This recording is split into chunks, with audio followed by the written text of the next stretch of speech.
Hello, my name is Kimball Chapman, and I chose to do my video assignment on an eating disorder, bulimia nervosa.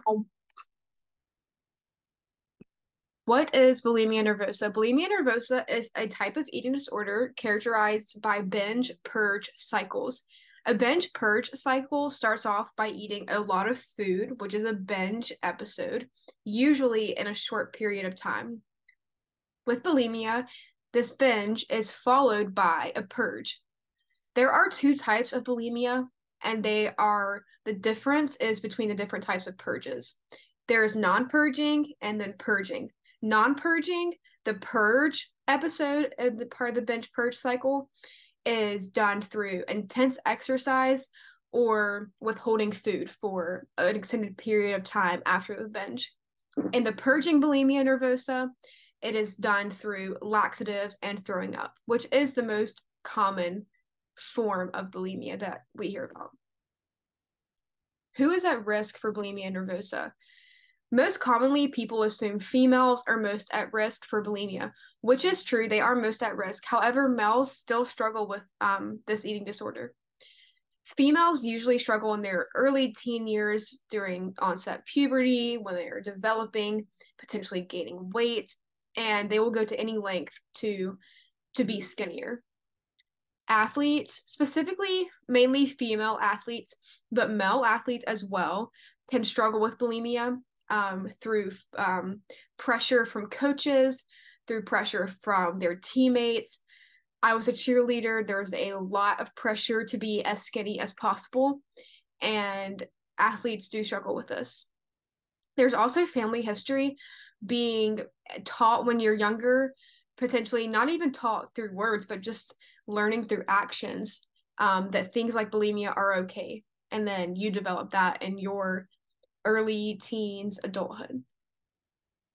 What is the prevalence of bulimia? 1.5% of US females, or roughly 4.7 million females, and 0.5%, roughly 1.5 million males, have reported struggling with bulimia nervosa in the United States. This is according to the American Addiction Center.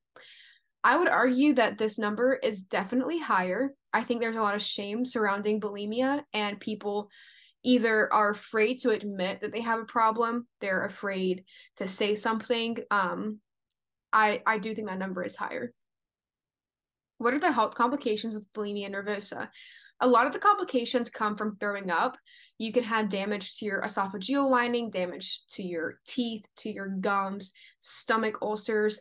A lot of it comes from throwing up, losing vitamins, minerals, which lead to more issues. It's really just a pyramid effect. Also, your mental health is affected from the shame and the guilt that this person could feel daily, multiple times a day after they have a binge purge episode, and it does not create a healthy environment at all. How can bulimia nervosa be managed? The number one way to manage bulimia nervosa is by going to therapy. Once you address that you have an issue, therapy can help you unpack what causes these binge purge cycles. How do you stop it? A lot of times being able to just talk to someone can help someone who is struggling with bulimia attack what's happening, what triggers it. In summary, bulimia nervosa is an eating disorder that is characterized by the binge purge cycles. There's a lot of shame surrounding bulimia. It's very embarrassing for a lot of people, and they don't admit it, and they're able to hide it for a long time. And I also wanted to touch on the importance of therapy and helping manage bulimia. This is not an eating disorder that you can get a diet plan for. It's something that you have to attack the underlying issues of why do you feel the need to do this to yourself. So that is bulimia nervosa. Thank you for listening.